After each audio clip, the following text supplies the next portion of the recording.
Welcome to TNPSC தமிழியல் களஞ்சியம்.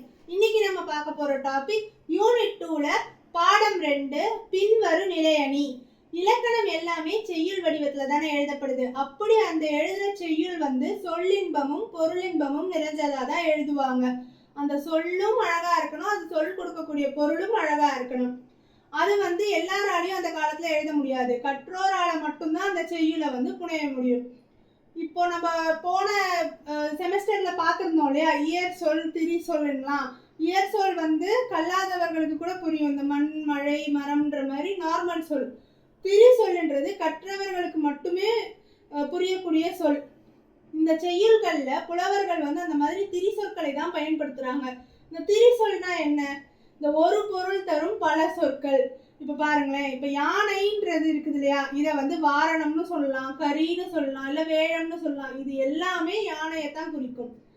தத்தை sugar இது எப்படி சொன்னாலும் அது கிளியைத்தான் குறிக்கும். இதுதான் ஒரு பொருள். இந்த ஒரு பொருள் தரும் பல சொற்கள். இதே பல பொருள் தரும் ஒரு சொல்லும் இருக்குது. அதாவது இப்ப இந்த ஒரு சொல் மணின்ற இந்த ஒரு சொல்ல எடுத்துக்கோங்களேன். இது கோயில்ல இருக்கிற மணியை குறிக்கலாம்.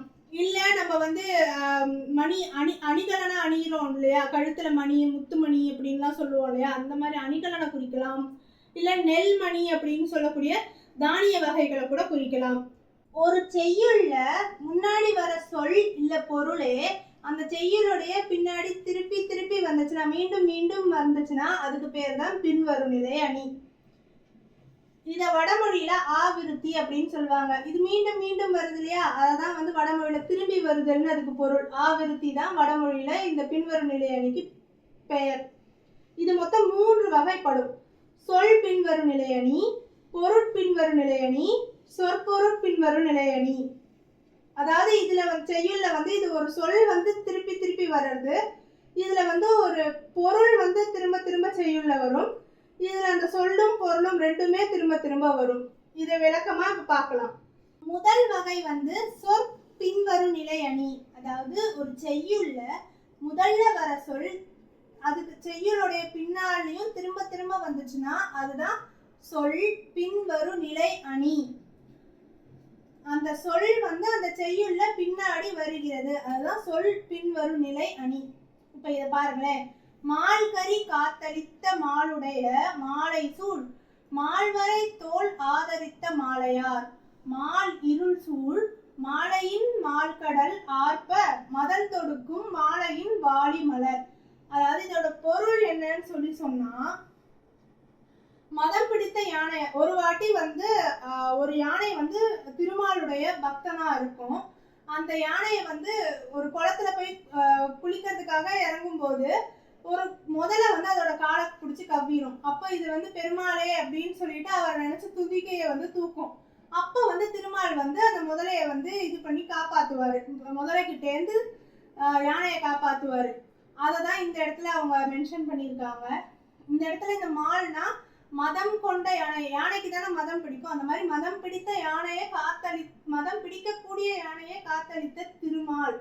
அவர் மலை போன்ற, வரைனா மலைன்னு அர்த்தம், மலை போன்ற அவருடைய தோள்கள்ல நல்லா தொடை வரைக்கும், இந்த மாலைன்றது தொடைன்னு அர்த்தம், இங்க தொடை வரைக்கும் விடக்கூடிய அளவுக்கு ஒரு மாலையை சூட்டுறாங்க. அதாவது மலை போன்ற அவருடைய தோள்கள் அந்த மாலையை தாங்கணும். அந்த மாலை எந்த அளவுக்கு போகுதுன்னா திருமாலுடைய தொடை அளவுக்கு நீளமா தொங்குது. அதை சூட்டி வழிபடுறாங்க திருமாலுடைய அடியார்கள். அந்த திருமாலுடைய அடியவர்கள் இருக்காங்க இல்லையா, அவங்கள இந்த மன்மதன் அவங்க மேல அம்பு விடுறாரு, அதாவது கணை தொடுக்கிறாரு. அவர் எப்படிப்பட்ட வேலையில தொடுக்கிறாருன்னா, மால் இருள் சூழ், அதாவது மயக்கும் மாலை பொழுது, அந்தி வேலைன்னு சொல்லுவோம் இல்லையா, அந்த மாதிரி மயக்கக்கூடிய இருள் சூழ்ந்த மாலை வேலையில இந்த மாலுக்கு பொருள் கரியன்னு அர்த்தம். இப்ப திருமாலே கரிய நிறமுடையவர்ன்றதுதான் இந்த அதனாலதான் அவருக்கு திருமால்னே பெயர் வந்துச்சு. இந்த இடத்துல வரக்கூடிய மாலுக்கு மயக்கும் இருள் சூழ்ந்த மாலை வேளையில எப்படி ஒரு கருங்கடல் நல்லா ஆக்ரோஷமா கொந்தளிக்குதோ, அந்த நேரத்துல மேல இருந்து மேகத்துல இருந்து மன்மதன் அந்த அடியவர்கள் மேல அப்படியே பூ மாறி பொழியிற மாதிரி அம்பு அம்பு பொழியிற மாதிரி மலர்களை தூவுறாராமாவாம் திருமாலுடைய அடியவர்கள் மேல. இப்ப இந்த செய்யுள்ள மால் அப்படின்ற ஒரு சொல் திரும்ப திரும்ப வந்திருக்கு பாருங்க, எத்தனை வாட்டி திரும்ப திரும்ப வந்திருக்கு பாருங்க. அதனாலதான் இது சொல் பின்வரும் நிலை அணி. இது நீங்க கேட்கலாம், பின்வரும் நிலை அணியில வராதான்னு. வராது. ஏன்னா பின்வரும் நிலை அணினா இப்ப இந்த மாலுன்ற ஒரு சொல்லுக்கான பொருள் எல்லா இடத்துலயும் சேமா இருந்துச்சுன்னா, இப்ப இந்த இடத்துல மதம்னு இருக்கு, இந்த இடத்துல திருமாலை குறிக்குது, இந்த இடத்துல மயக்கம் அப்படின்னு குறிக்குது, இந்த இடத்துல கருப்பு நிறத்தை குறிக்குது, ஒவ்வொரு இடத்துல ஒவ்வொரு பொருளை குறிக்குது. ஆனா சொல் மட்டும் ரிப்பீட்டடா வந்திருக்கு. இதுதான் திரிசொல். புரியுதா? ஒரு பொருள் தரக்கூடிய பல பொருள் தரக்கூடிய ஒரு சொல் இது. அதனாலதான் இது சொற்பின்வரும் நிலை அணி. இதுல ரெண்டாவது வகை பொருட்பின்வரும் நிலை அணி. செய்யுள்ள முதல்ல வரக்கூடிய ஒரு பொருளே திரும்ப திரும்ப மீண்டும் பின்னாடி வந்துச்சுன்னா அதுதான் பொருட்பின்வரும் நிலை அணி. பொருள் பின்னாடி வருது, அதான் பொருள் பின்வரும் நிலை அணி. அதுக்கான எடுத்துக்காட்டு பாடல் பாருங்க. அவிழ்ந்தன தோன்றி யலர்ந்தன காயா நெகிழ்ந்தன நேர்முகை முல்லை மகிழ்ந்திதழ் விண்டன கொன்றை விரிந்த கருவிலை கொண்டன காந்தல் குலை. அதாவது இதுல எல்லாம் பாருங்களேன், மலர்கள் பேர் தான் வந்திருக்கு. தோன்றி, காயம்பூ, முல்லை, கொன்றை, காந்தல்னு சொல்லிட்டு இது என்ன சொல்றாங்கன்னா, இந்த தோன்றி மலர் இருக்கு இல்லையா, இது எல்லாமே இந்த தோன்றி அவிழ்ந்தன, காயாம்பூ அலர்ந்தன, முல்லை அரும்பு முல்லை நெகிழ்ந்தன, அதுக்கப்புறமா கொன்றை பூக்கள் விண்டன, காந்தல் மலர்கள் கருவிலைனா குலை தள்ளின அப்படின்னு அர்த்தம். இந்த எல்லா வார்த்தைக்குமே மலர்ந்தனன்ற ஒரே பொருள் தான். இந்த ஒரே பொருள் தான், ஆனா வார்த்தைகள் மட்டும் வேற. இது எல்லாத்துக்கும் ஒரே பொருள் தான், மலர்ந்தனன்னு. அதனாலதான் அந்த பொருள் திரும்ப திரும்ப வர்றதுனாலதான் இது பொருள் பின்வரும் நிலை அணி. எக்ஸாம்ல நீங்க இந்த பாடலை அப்படியே எழுதணும்னு அவசியம் இல்லை. இந்த தோன்றி பூக்கள் அவிழ்ந்தன அலர்ந்தனன்னு இந்த வார்த்தைகளை மட்டும் எழுதிட்டு இதுக்கு எல்லாத்துக்கும் அர்த்தம் மலர்ந்தனன்னு போடுங்க. அவிழ்ந்தன தோன்றி என தொடங்கும் பாடல் அப்படின்னு எழுதினா மட்டும் போதும். அடுத்த வகை சொற்பொருள் பின்வரும் நிலை அணி. அதாவது செய்யுள்ள முதல்ல வர சொல் பொருள் இரண்டுமே திருப்பியும் பின்னாடியும் மீண்டும் வருவதுதான் சொற்பொருள் பின்வரும் நிலை அணி. இது பாருங்க.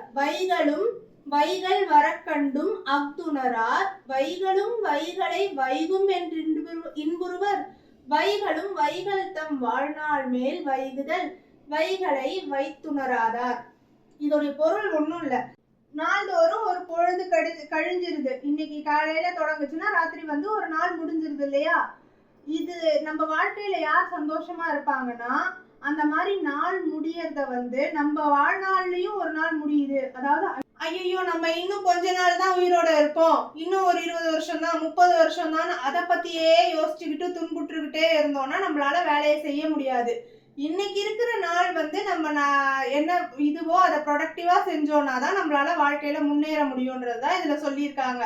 அதாவது அந்த வைகளை கழிதல் அப்படின்னு அதுக்கான பொருள்.